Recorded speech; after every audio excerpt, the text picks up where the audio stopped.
ఏదో పార్టీ తరపున పెట్టినట్టుగా, చంద్రబాబు నాయుడు గారు సొంత డబ్బులతో పెట్టినట్టుగా, లేదా నారాయణ గారు సొంత డబ్బులతో పెట్టినట్టుగా అన్నా క్యాంటీన్ల మీద మీరు చూసినట్టుగా అన్నా క్యాంటీన్లు ఒకసారి వాటిని పరిశీలన చేస్తే పచ్చరంగు పులిమేశారు పైనుంచి కింద దాకా. తెలుగుదేశం ఆఫీసు లాగా దాటి మీద కనిపిస్తూ ఉంది. ఒకసారి చూడండి, ఒక ఎలా చూపించారు చూపించే. ఇదిగో చూడండి, వర్షం తీ ఒకసారి.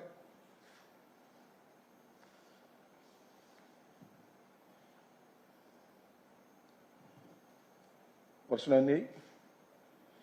అన్ని జిల్లాలో మన దగ్గర ఉన్న సమాచారం మేరకు అన్నిటికీ పచ్చరంగు పులిమేశారు. అన్నా క్యాంటీన్ అన్నారు, పచ్చరంగు వేసారు. ఇది ప్రభుత్వం పెట్టుకుంటుందా, లేక చంద్రబాబు నాయుడు గారు తెలుగుదేశం పార్టీ నారాయణ పెట్టుకుంటున్నారా? ప్రభుత్వ సొమ్ముతో మీకు ఒకటి గుర్తుండే ఉంటుంది. వైఎస్ఆర్ కాంగ్రెస్ పార్టీ అధికారంలో ఉన్నప్పుడు ఇలాగే మాకు వైఎస్ఆర్ కాంగ్రెస్ పార్టీ జెండాకి దగ్గరగా ఉన్నటువంటి రంగులేదో వేశామని హైకోర్టుకి వెళ్ళారు, సుప్రీంకోర్టుకి వెళ్ళారు. సుప్రీంకోర్టులో ఆర్డర్స్ ఇచ్చాయి, పార్టీ రంగులు వేయడానికి వీల్లేదని. వైకాపా రంగులు వేయడం దారుణం. ఇది చంద్రబాబు నాయుడు గారు, మరి ఇప్పుడు అచ్చెన్నాయుడు గారు ఇచ్చినటువంటి స్టేట్మెంట్.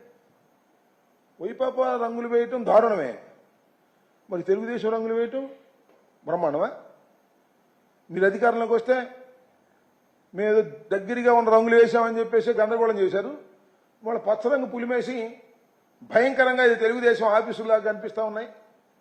కొన్ని అయితే నా కాన్స్టిట్యున్సీలో అయితే చూశాను నేను, ఒక పంచాయతీ ఆఫీసు మొత్తం పచ్చరంగు పులిమేశారు.